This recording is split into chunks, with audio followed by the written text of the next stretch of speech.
Subcommittee for Monday, May 18th, 2026 to order. The roll call will be done electronically. Public forum. Is there anyone from the public that wishes to address the committee at this point? Anyone going once? Going twice? Going three times? No public forum. Move on to adoption of the meeting minutes we had on April 20, 2026.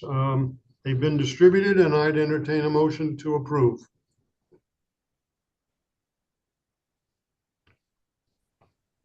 So moved, Dave Norris from the town of Southington. Thank you, David. Is there a second?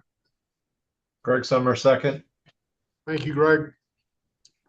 Any discussion, deletions, corrections, additions?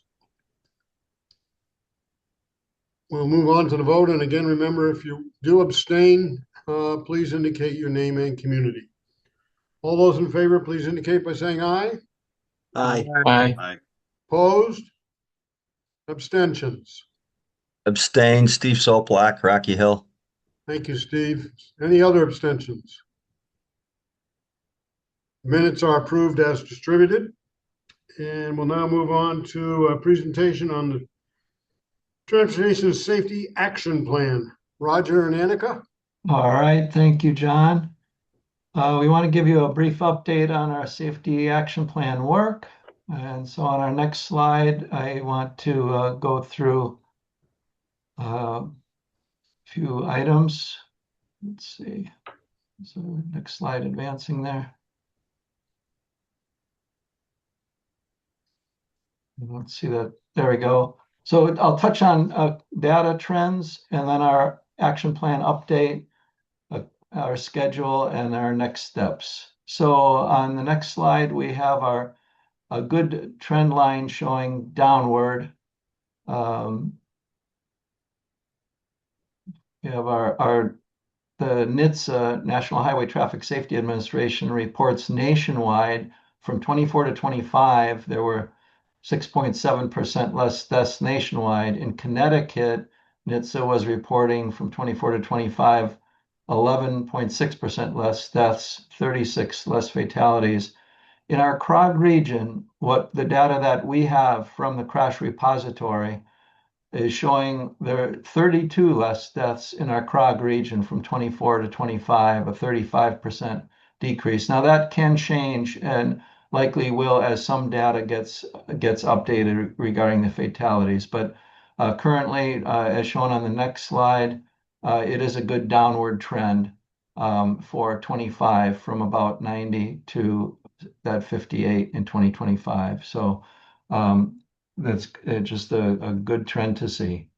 So on our next slide, we have posted the Safety Action Plan for public review and comment as of April 30th. This is the screenshot from our website.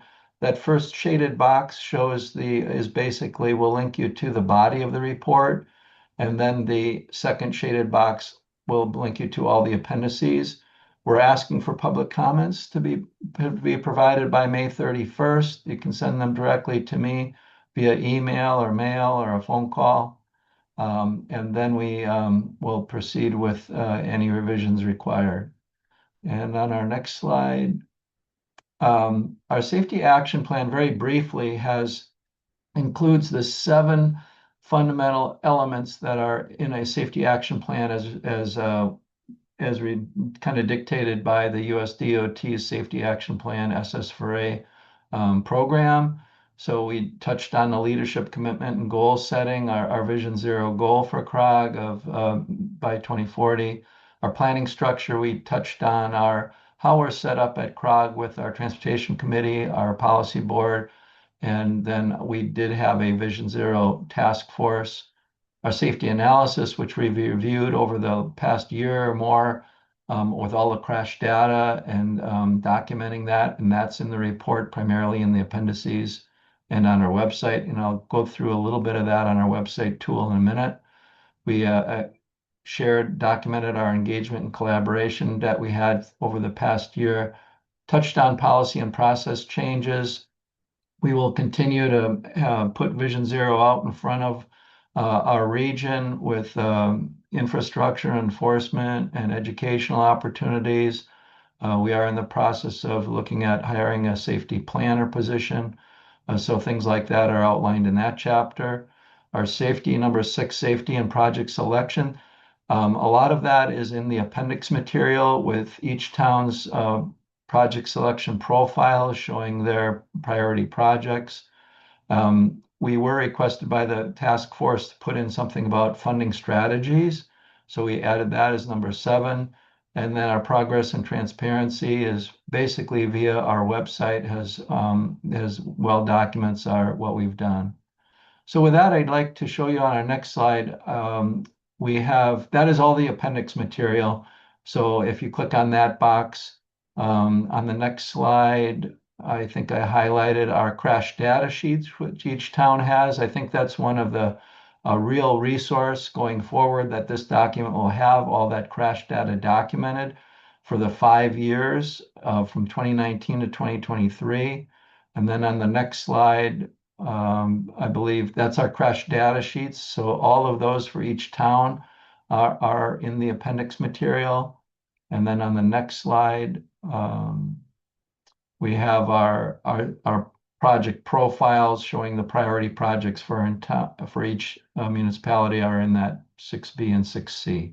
So those are some of the key ones that you might want to key in for your town. And then the next slide, I'm sharing our crash dashboard. We have a safety action dashboard, which all those data sheets for each town, which were in just PDF format previously, are now on our dashboard. So if you click on that website, you'll get into the GIS data. And on the next slide, I'll just show you very briefly. On the top tab gives you the high injury and high risk network map. So the high risk injury network are just the fatal and serious crashes, the red networks, and then the high risk network are all the crashes with a weighting. And so that's on that tab. And if you scroll across the top on the next slide, well, you can go into that, not scrolling across, but you can dig a little deeper, just zoom in and you can see that for each town a little more detail.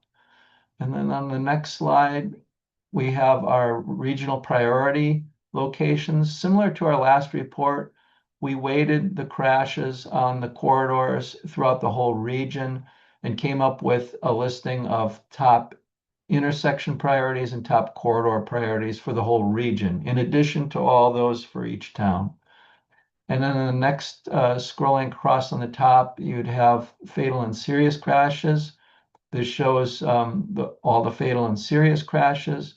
And on the next slide, if you drill down a little bit, you can zoom in, go to the specific locations, and there's some attribute data for just some very basic attribute data for the type of crash, the date, and location, and maybe manner of collision is on there. So we have that now on our website, that data. And then on the next slide, bike and pedestrian, we also had that in your handouts in the past. So the fatal and serious pedestrian crashes are shown with the circles. The bike fatal and serious crashes are shown with the triangles. And again, you can drill down to a little bit of basic attribute data. And on the next slide, so shifting into the schedule, we did post that plan as of May 1st. We did have a Vision Zero task force meeting on May 6th. We are having this presentation May 18th today. The comment period ends May 30th. We have a tentative Vision Zero task force meeting on the 13th, on June 11th. And then we're targeting to make any corrections or additions, revisions, so that we're ready to put this before the Transportation Committee and the Policy Board for approval in June. So that's our target schedule. And one more slide, I believe, going forward, then how we're discussing how to go forward with keeping the whole Vision Zero effort in the forefront. And we're thinking of maybe using this transportation subcommittee meetings as a good vehicle to share information and updates. But we'll have more coming out on that as we kind of develop that framework. So that's what I have to present today. Thank you, Roger. Does Annika want to add anything, or do you want to just take questions? We'll take questions, I think, right, Annika? Yep, Okay. sounds good. All right. Yeah, any questions? Any questions from anybody? Well, I'm glad we're trending in the area we're trending. Yes, the trend was very good from 24 to 25. Excellent. Well, thank you very much. And we'll move on to item 5. Kyle, the Regional Warehousing Land Use and Traffic Study. Great, thanks, John.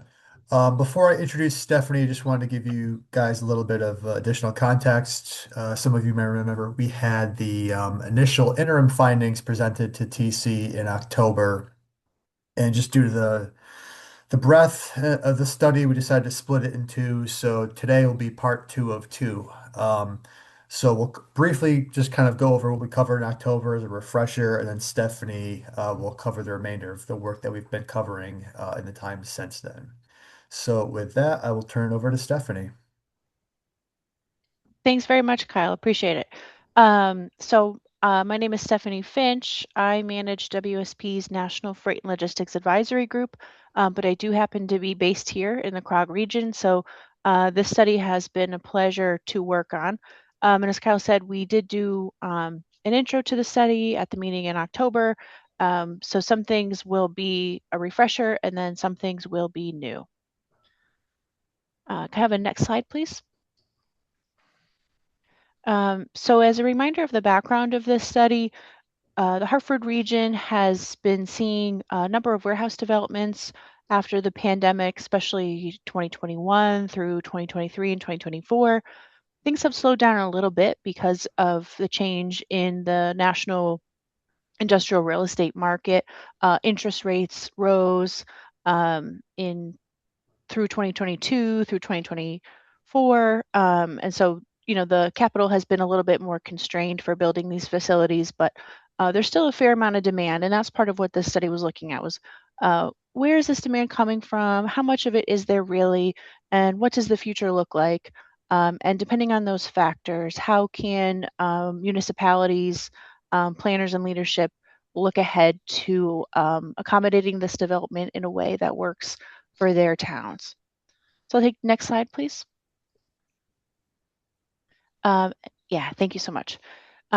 So what these two charts are showing is the Hartford region compared to similar kind of regions in comparable metro areas on the left, and then comparison to state and national markets on the right. So on the left, comparable metros, that blue line that's all the way at the top, that's the Lehigh Valley, Pennsylvania, really the northern East Coast's kind of warehousing hub. So the Hartford region is not that. We don't serve the Port of New York and New Jersey as a home for all the freight coming in.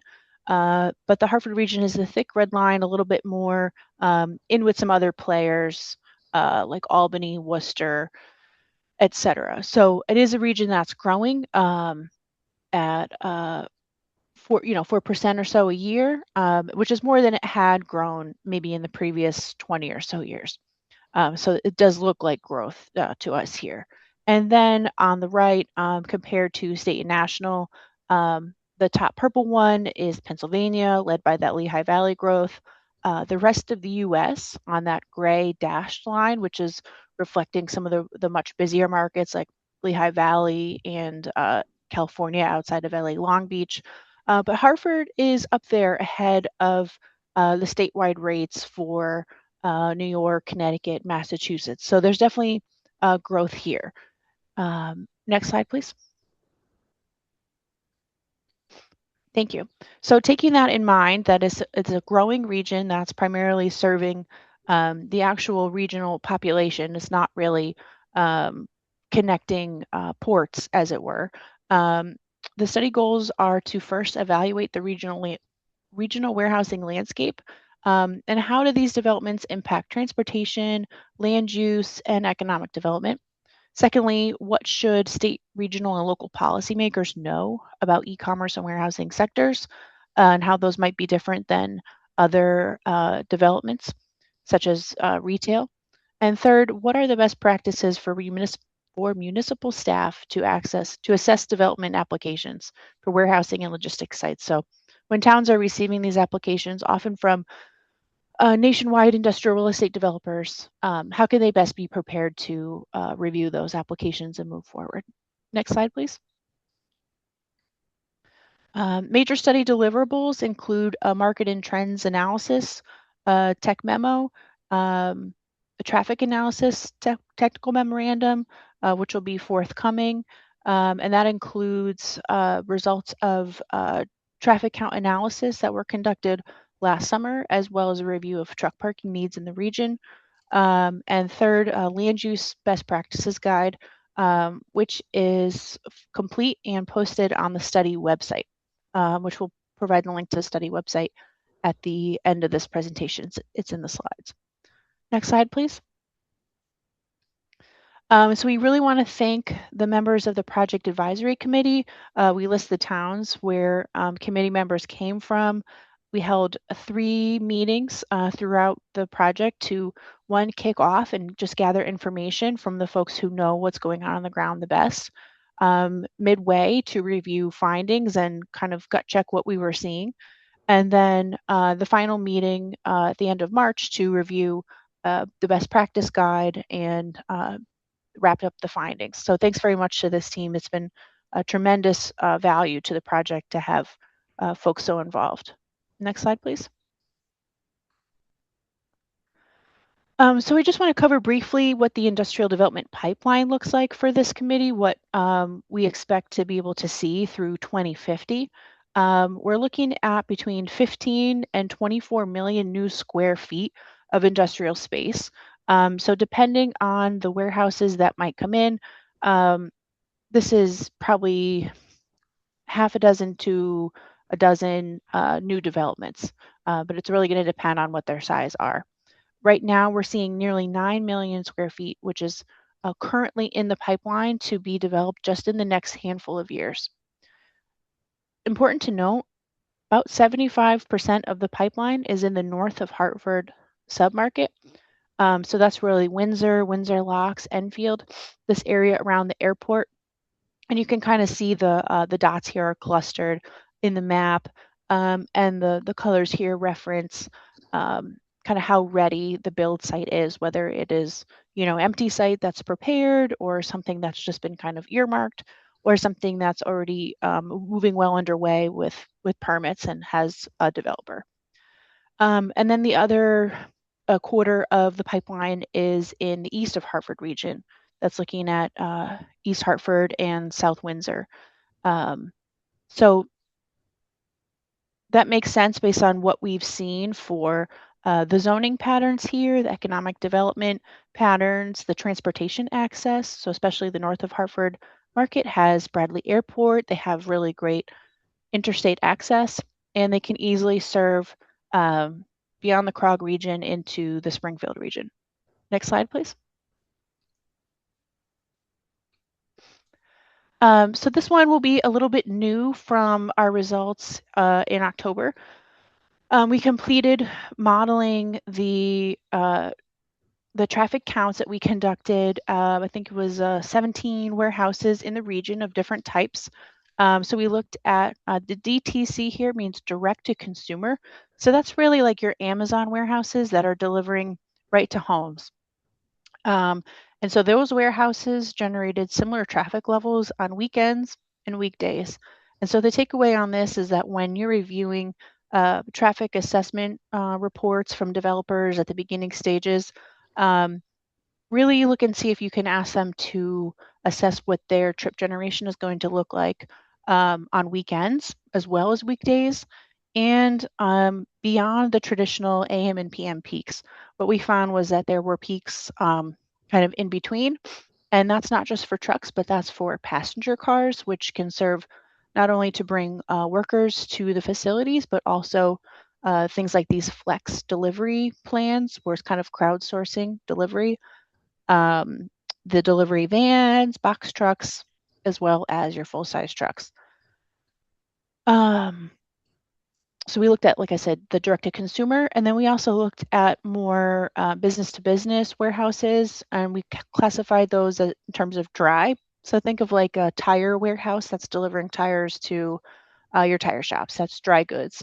And then there's cold storage warehouses. I think there's a couple good ones in the region that they do a good amount of business. And so what's interesting here is that for cold storage, the amount of traffic that we're seeing out of those, it's less a function of how large the facility is and more a function of how many docks they have. So how many trucks can they move through and process per day is really going to be limited by the number of docks that they have. Whereas for the direct-to-consumer warehouses, the trip generation for passenger vehicles, vans, and combination trucks is all related to the size of the facility. So just how many goods and workers are they having in that facility is kind of the limiting factor on what they can do for traffic. Next slide, please.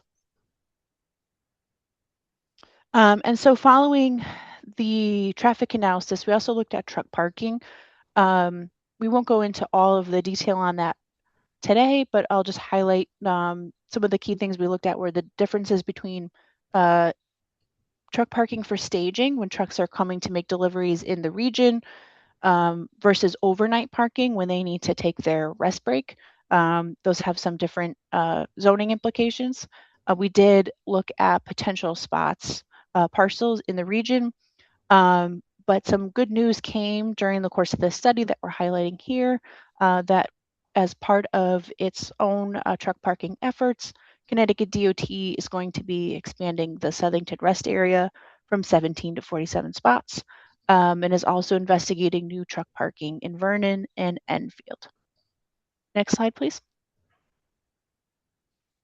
So with that, I'm going to turn it over to my colleague, Charlie Romanow, AICP, who's a planner based in New Jersey, but originally from Connecticut as well. And he's going to walk us through the best practices developed during this study. Great. Thanks, Stephanie. So the best practices guide provides a set of 10 best practices for planning and warehousing in the Quad region.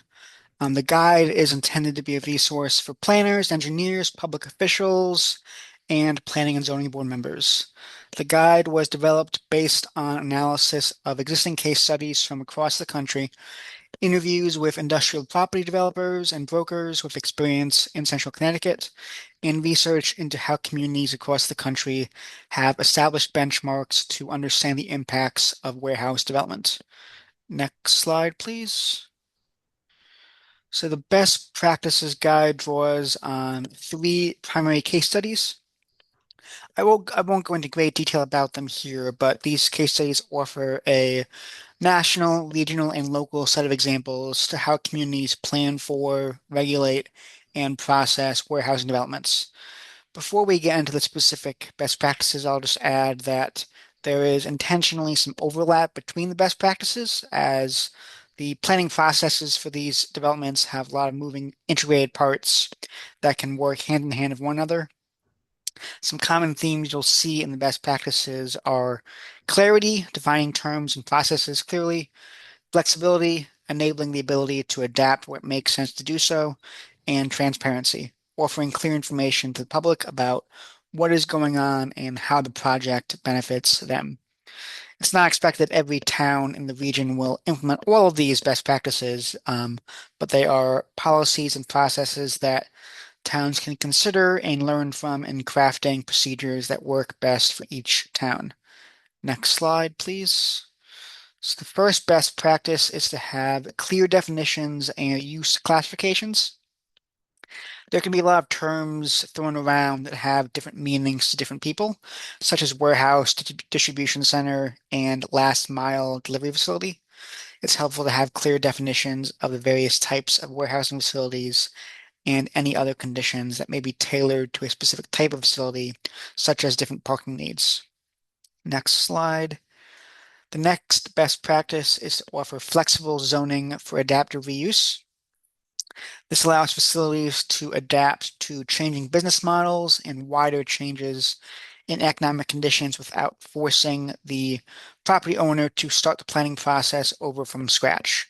This can be done through a combination of measures, including requiring an adaptive reuse readiness plan and site plans, and requiring a post-occupancy monitoring plan. And this will ultimately allow buildings to sit vacant for less time. The third best practice is transparent incentives and benefits. The benefits of a project should be presented clearly with benefits and mitigations tied to milestones. This practice would improve clarity with the public, helping them understand how they are benefiting from a development. Our case study in Beaumont, California paired environmental review and planning commission hearings with a statutory development agreement that specified the benefits of a development. This type of development agreement, this type of development agreement is not currently allowed in Connecticut, but elements of this best practice can still be implemented. The next best practice is regional coordination on traffic impacts. A shared set of benchmarks can be used so that traffic assumptions and mitigations are consistent across the Quag region. This intermunicipal cooperation would ensure that a new large warehouse isn't a nuisance for neighboring town. CROG can potentially serve as a catalyst of this best practice, bringing towns together to coordinate impacts. The fifth best practice is community integration through design standards and sustainability measures. This would promote clarity of design, sustainability measures and standards in town ordinances, such as building materials, truck staging, special permit triggers, and sustainability measures. The case study in North Andover, Massachusetts includes an overlay district specific for a 3.8 million square foot Amazon Robotics fulfillment center that promotes visual screening and truck routing conditions to mitigate impacts to nearby residences. The next best practice is truck routing and staging management. This would require enforceable routing plans and on-site staging so that truck activity stays on roadways designed for them. Without a community benefits agreement, which is not permitted in Connecticut, this can be done through conditional approvals, and it can include post-occupancy traffic monitoring to check whether the actual traffic operations of the facility match what was proposed, and to identify any need mitigations. CROG can potentially serve as a resource here to work with towns and the state to encourage shared truck centers on regional corridors. The seventh best practice is entitlement discretionary approvals to delivery of defined improvements, making developer pay for accommodating its impacts and having a plan in place for when upgrades or changes are needed. The case study in North Andover, Mass. Tied permits to specific milestones, such as making utility construction and acceptance conditions precedents to key licenses like a foundation permit and certificate of occupancy. The next best practice is developer-led adaptive reuse planning. This would encourage developers to plan how a facility could be re-tenanted or repurposed if need be. Elements of this best practice include identifying mitigation measures based on specified characteristics, such as added parking if traffic volumes or trip generation reach a specified threshold. The ninth best practice is post-occupancy performance audits and fiscal impact verification.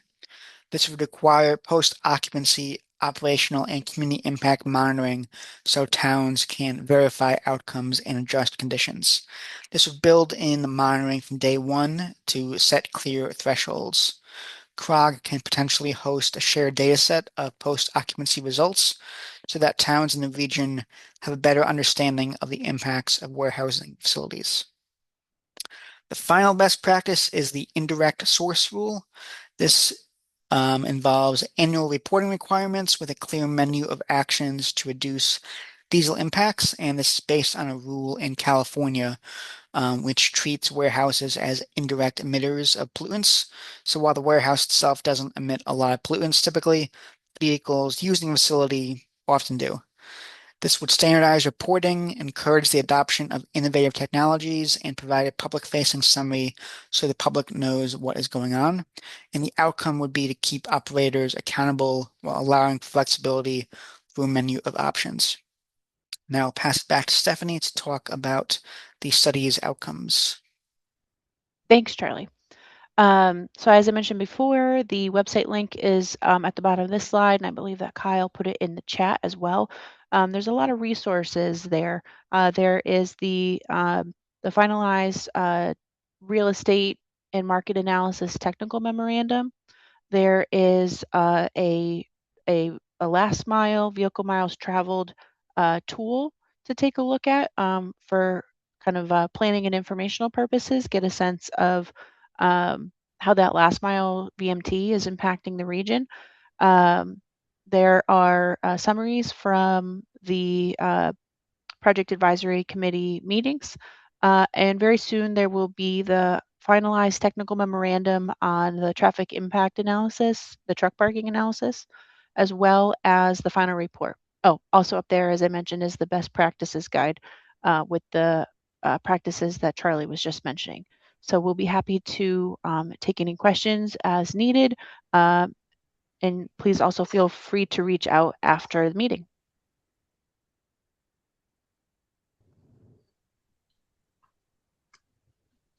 Kyle, do you want to add anything more?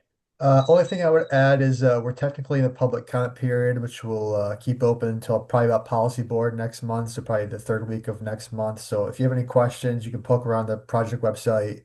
Feel free to contact me or Stephanie. We'll happy to answer questions during that public comment period. Thanks. Thank you, Kyle. Any And- questions?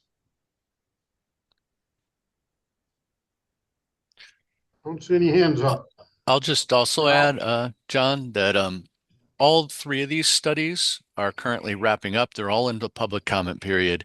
And, we're presenting them today so that everybody can see what's in them. And so people know when they are on the TC agenda, most of these will probably be on the TC agenda next month for approval. So, we wanted to make sure everybody had a handle on what these studies entailed and what their findings were. So thanks. Thanks, Rob. I just have on the warehouse study, a couple of questions on the best practices, whether or not in dear old Connecticut, you've taken into account the impact of the state. Most of the major roads going to any of these facilities are state-owned and state-controlled. So we don't have a heck of a lot of at the local level, much say there, if any. And then secondly, also related to transportation, on a lot of our local roads, if we want to put in things like stop signs or other things, we have to get permission from the state. And finally, on the building side, all of us, as far as I know, operate under the state building code. And I'm not sure how much authority we have to tie action points by the warehouse developer to stages in the building process. If they get their inspection and sign off on the concrete pour, for example, I'm not sure we can say, you have to have something done by then that's unrelated to that. So I'd be interested to know, it doesn't have to be now, whether or not you looked at that potential conflict that all 169 towns in Connecticut and all 39 communities here in the region have in working around those state controls. Yeah, I can take the last one, John. Maybe Stephanie can answer the state route one. Some of the recommendations in there would need enabling legislation or state action. So they're mostly framed as suggestions or like, hey, these are practices that other states do. We aware that Connecticut doesn't do it like this, but if it's something you want to pursue as a policy level, the state could institute some changes. So that's kind of the framing we took with some of these in the best practices guide. And Stephanie, maybe you could speak to the state route aspect when it comes to the transportation elements. Yeah, it's a good question. And so the DOT was involved as part of the advisory committee. I believe OSTA has reviewed some of the draft documents and our findings around the traffic studies. We did also identify a couple of things we didn't highlight in this presentation where it looks like there's opportunity for further collaboration on those development timelines and reviews, maybe some staffing issues at the state level. To kind of expedite those to help developers help the towns, if that makes sense. What we can expedite for them, then they can reciprocate in doing what the towns are requesting. And I think one thing that we didn't do as part of the study was look at truck routing, leaving that more for future exploration and where those truck routing or signage improvements would be coordinated at the regional and state level together. One item that is interesting that the study pointed out is the different types of warehousing and the different traffic generation rates due to different types. So that, I think that'll be valuable for towns when reviewing, traffic impact studies and things of that nature that the developer puts forward, reviewing the traffic generation that the developer is saying is going to happen versus what this report says that type of facility might generate. So there might be opportunities for towns to, at least have information to say, hey, you say you're generating this amount of traffic, but really, based on this report, it seems like you're going to generate much more. And how do we mitigate that? So that's a possible, good outcome from this report as a tool for towns. Thank you all for your responses. Any other questions? Well, thank you, Kyle. Thank you, Stephanie. Thank you. Great. It's a great report and will be very beneficial to all of us going forward. And we'll move on to item 6, Mike, the Priority Pathways Draft Final Report. All right, yeah, thank you, John. So Heidi, Yannick, and I have been working on our Priority Pathway plan for CROG. We partnered with Tool Design and Foursquare ITP to develop the network itself. So thank you for the opportunity to kind of let us show you what we've been working on for the last year and a half with the goal of trying to make the active transportation safer and more accessible throughout the region. So at this point, I'm going to turn it over to Shauna and Quinn. So let's walk us through the presentation itself. So all you, Shauna. Good. Thank you, Mike. Hi. Next slide, please.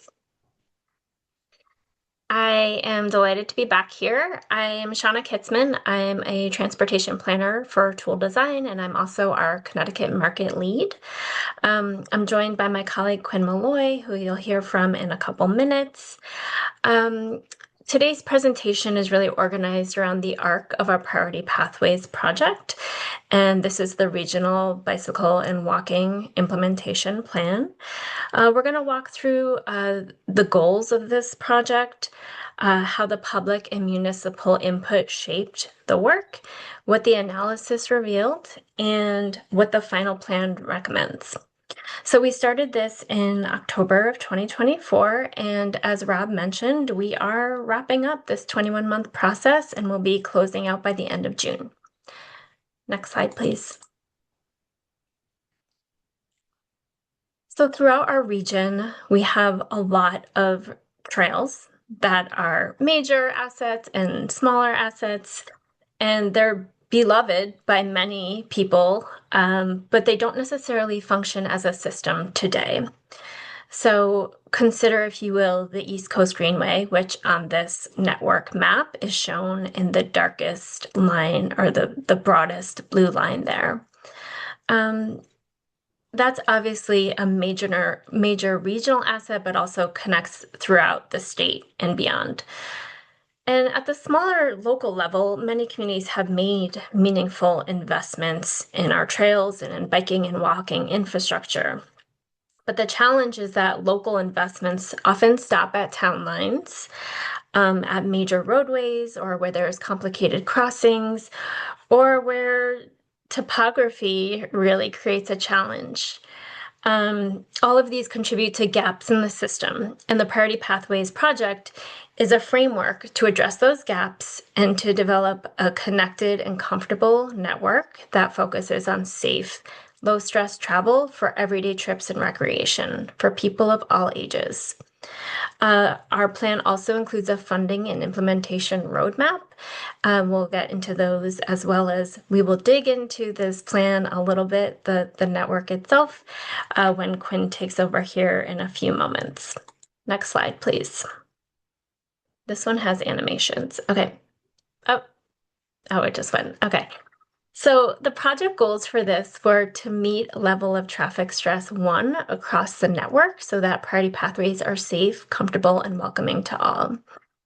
Just as an example, I took my 9-year-old son on a bike ride this weekend. I live and work in the Prague region, and part of it was on a separated bike trail, the Trout Brook Trail in West Hartford, and part of it was on the streets, but with a lot of bike lanes, so just painted bike lanes.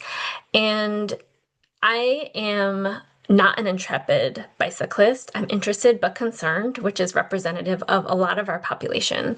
And I felt good being on the separated bike path, but being on the roadway with a 9-year-old was a little hairy, especially at certain intersections. So I can definitely speak from experience that for people of all ages to enjoy our region and the major assets that we have, meeting that level of traffic stress 1 is critical. We also want to serve daily transportation needs and recreational trips by connecting to critical destinations. So we want to make sure that people who either choose to or must ride a bike to either get to transit or to get to their jobs or to medical appointments are able to do so comfortably. Moving up to the top right, we want to build on the previous regional and local planning efforts. There's a lot of good work that's being done, and we want to capture that and continue the momentum. Last but not least, we want to serve all CROG communities by connecting to what they already have in terms of bicycle and pedestrian infrastructure, and recognizing that what those facilities are going to be different in a place like Bolton than they're going to be in a place like Hartford. Next slide, please. So since we met last December, we have been hard at work. We have finalized the priority network, which was informed by a lot of data analysis. We also conducted a fair amount of community engagement. We spoke with over 400 people across this project, and we held our public meeting, number 2, on December online to present the findings to the community. We also conducted the last 2 of 6 advisory committee meetings. And just to refresh your memory, our advisory committee is made up of state agency representatives from DEEP as well as CONDOT. We also have some local engineers and walking and biking advocates, as well as representatives from the disability and public health professions. And they've been integral to helping shape this plan itself. Since we turned the calendar year over, our team has been very hard at work developing their draft final plan closely with CROG. Mike, Heidi, and Annika have been amazing partners as we develop this, and we're pleased to announce that the draft final plan is now public and available on the Priority Pathways webpage. Next slide, please. So what we've heard through our pop-ups throughout the region and the data that we extracted from CONDOT's Active Transportation Public Survey, which happened to be open while we were doing this plan and had some really rich data that we were able to extract, was that families, especially and older adults, really want those safer routes. There's absolutely appetite for more biking and walking to replace car trips, but people often don't do it because they don't feel safe.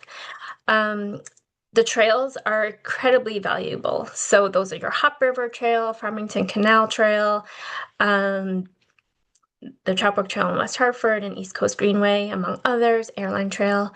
But the connections are missing, and so people often will drive their bike maybe to the trailhead and then ride it, whereas they would prefer to ride to the trailhead and skip that car trip altogether.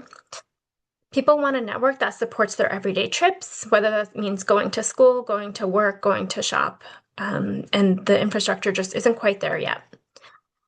Safety concerns such as major crossings or complicated arterials or entrances to our highways serve as barriers, both emotional and physical barriers for people of all ages.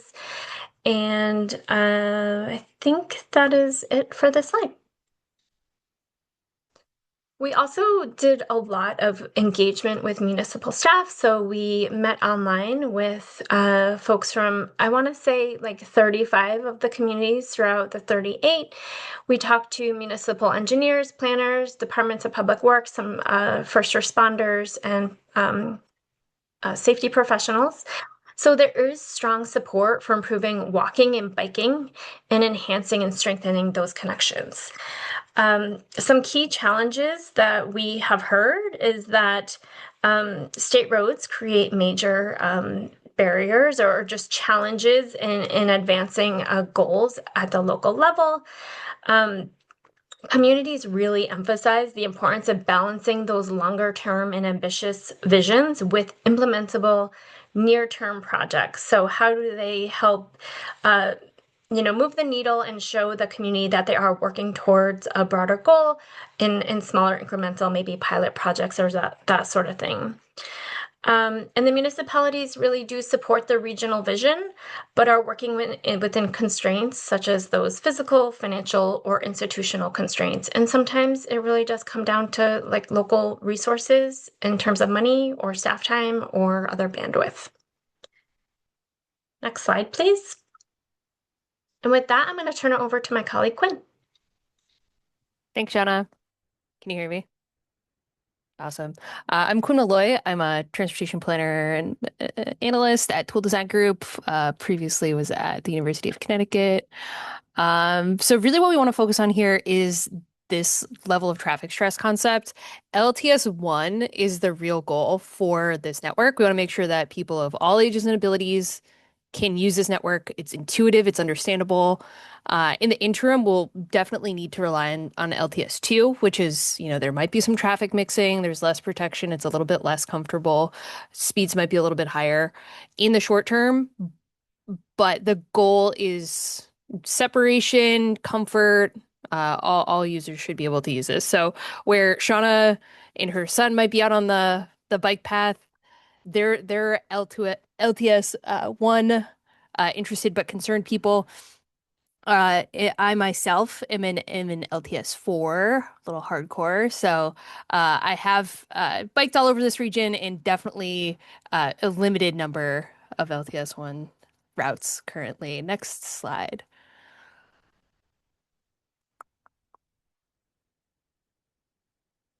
So there are great networks or great facilities in the Krog region. Shauna did touch on the trails, which I also use frequently. So we have, Hop River, Airline, even though it only kind of grazes the region, is very valuable. Farmington Canal, Charter Oak, all of these are great. They're good to have, phenomenal. I think the East Coast Greenway corridor being so close to complete is really important for the community.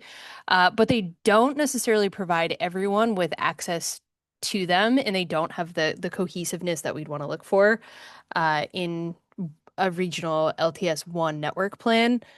I think that concept in itself is transformative entirely, especially when you think about some of the really important concepts that we have in the year 2026. Affordability, making sure that people have options for different transportation modes when gas prices are, going to for sure hit $5 pretty soon. So making sure that households have different opportunities and don't need to all the time use a vehicle. So where it's recreationally important, where households that have access to shared use paths are seen to have an increase in their value, while there's all of these kind of like direct and indirect safety implications, it also is critically important for some of our overarching goals like equity and like affordability. So making sure that we have that network, critical. Making sure that it is cohesive and intuitive to people is also critical. So great great infrastructure so far, needs to be connected, and that's what the ambitious goal of this project is.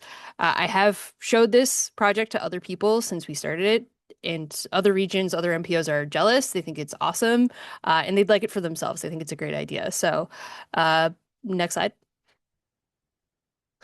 When we think about where we want to put stuff, it is sometimes we focus entirely on places where there is a high number of active transportation use already. So you can see Yukon showing up here. You can see Hartford Center showing up here, New Britain, Manchester. One thing that I'd like to stress is the common adage that you don't justify a bridge by the number of people swimming in a river. It's not safe to bike in a lot of the state currently. It's just not. Especially for people who are older, people who are younger, people who might not be comfortable using biking and walking. So making sure that we are able to create these networks that have sort of a continuity to them is critical. So making sure that we're targeting and prioritizing places where people are already biking, but making sure that in the long term we have that vision of long-term connectivity. The key challenges, definitely long crossings. We have some pretty big ones, especially on state highways where there's two large multi-lane arterials interacting with one another in a lot of these places. Very challenging to cross, especially if you're maybe biking with someone who's less experienced. High speeds again on those arterials, making sure that we have some sort of separation between the modes, as is the guidance in the FHWA. Other sort of guidebooks, and making sure that we're looking at where all of this stuff sort of interacts, which we did do. So next slide. Here it is. Here's the network. Great work. Love it. A couple of concepts here. One, East Coast Greenway. Awesome. Almost done. Looking great. That's really the spine of the network. Outside of that, really hoping to do two things. One is have concentric sort of nested networks around Hartford. So making sure that we're going into the city, we're using the existing infrastructure, but then also that there's regional connectivity between cities. The regional pathways are the most critical. They create this sort of base network.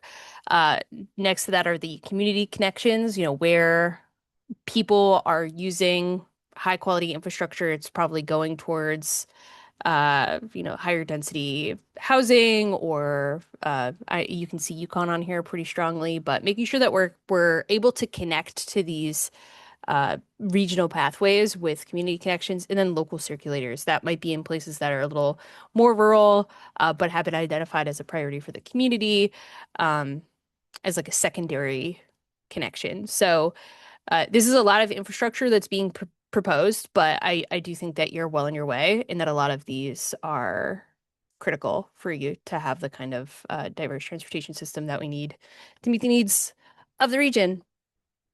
Next slide. So here are kind of the conceptual priorities in here. Completing the critical gaps, starting with the East Coast Greenway. Obviously, great infrastructure, almost done. You have a perfect study showing your feasibility. And you're ready to move on that. But then there are some other pretty critical gaps too that need to be addressed. So making sure that existing trail gaps are prioritized. The next one is making sure that we have connections between places like Hartford and New Britain, Manchester, Yukon, at stores. So making sure that these sort of regional hubs have their connection to the greater network. Places where there is a lot of active transportation use already, making sure that people can get to and between different hubs in those areas. Improving access in and around downtown Hartford.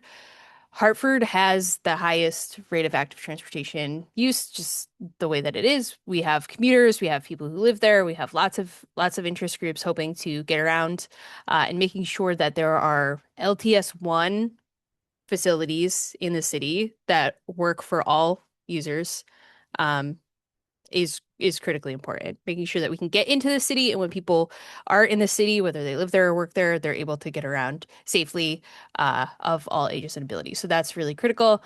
And then the last one there is making sure that these places are connecting to stuff, Recreation, phenomenal, but we want to make sure that this is functional infrastructure for critical needs. So people should be able to bike to the doctor's office. They should be able to bike to the grocery store, if they want to do that. So those are the core priorities that kind of go into how the network is organized. Next slide.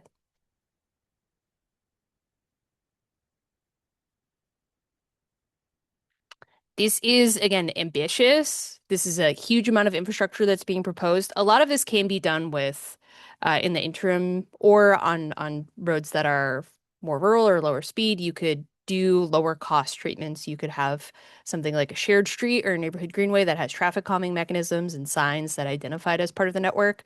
But regardless, this is going to take a long time. This is not a overnight plan. This is a concept that will be built over the next few decades. So moving this out, it is really important to make sure that we're able to use the resources that CROG has and the vision that CROG has to coordinate with communities to make sure that we're able to sort of align priorities with real projects, to coordinate with CONDOT, and make sure that the needs of this plan are being communicated in future projects in the region, and then identifying how to fund and build this stuff. So making sure that it's a reality, again, doesn't happen overnight. It's going to be really hard, but this is the first step, making sure that we have it in a planning document.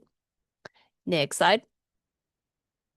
And what can we do in the near term? Love to see some tactical urbanism, some interim projects, demonstration projects. I think there's a lot of appetite here for people to start doing this stuff, especially on local roads. You can do a lot of this stuff. Try it out, try new stuff. It's encouraged by the region, it's encouraged by the state to do sort of quick builds and demonstration projects where they're appropriate. So if you see something for your town that you'd like to pursue, absolutely you can coordinate with CROG staff on that.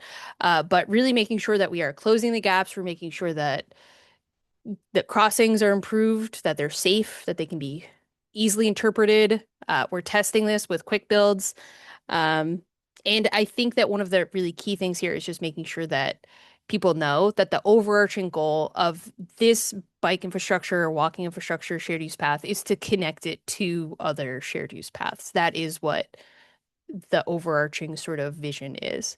And then really what you want to do is match to funding projects. So that's the near term. That's what can be done immediately. We can take off with this as soon as the plan is published. So I think that's it from me. Next slide. Okay, thanks, Quinn. Mike, do we have a hard stop at noon, which was 1 minute ago? It might be a Rob question. We can go a couple minutes late. Yeah. Okay. All right, thank you. My last slide, if you don't mind going back one slide to the next steps. Great. So the comment period is open as of Friday through June 14th. That's a Sunday. Mike did put a link to the project webpage there, and you'll find the draft final plan as well as a mechanism to submit comments to Mike, who will be organizing them. Our team will be evaluating all feedback at the end of that comment period and wrapping up the final plan and an executive summary, which will be available in Spanish and Polish by the end of June.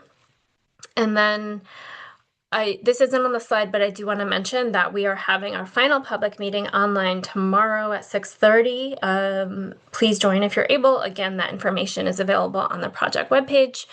And then we encourage our member municipalities to identify local implementation opportunities, use CROG as a resource. They have an amazing asset in Elizabeth Sanderson, who is, managing grant opportunities, and continue to coordinate across agencies and towns. Please do take a look at the draft plan. We would love to get your feedback and make sure this is reflective of what you see as a priority for walking and biking. And I think that's it for me. We can go to the last slide, which just thank you. And any questions, maybe if we're out of time, you could just shoot them to me or Mike.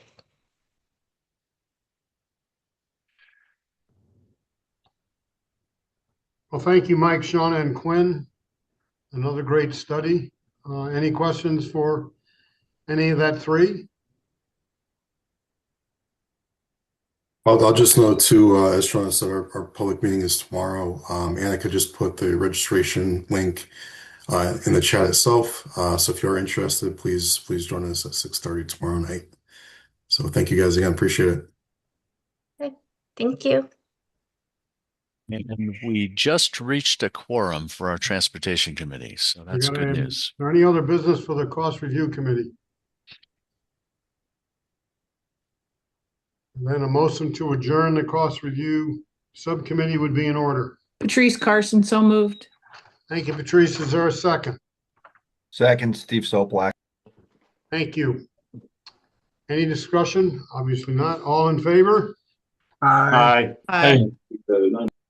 Cost review subcommittee stands adjourned. Do we have a quorum for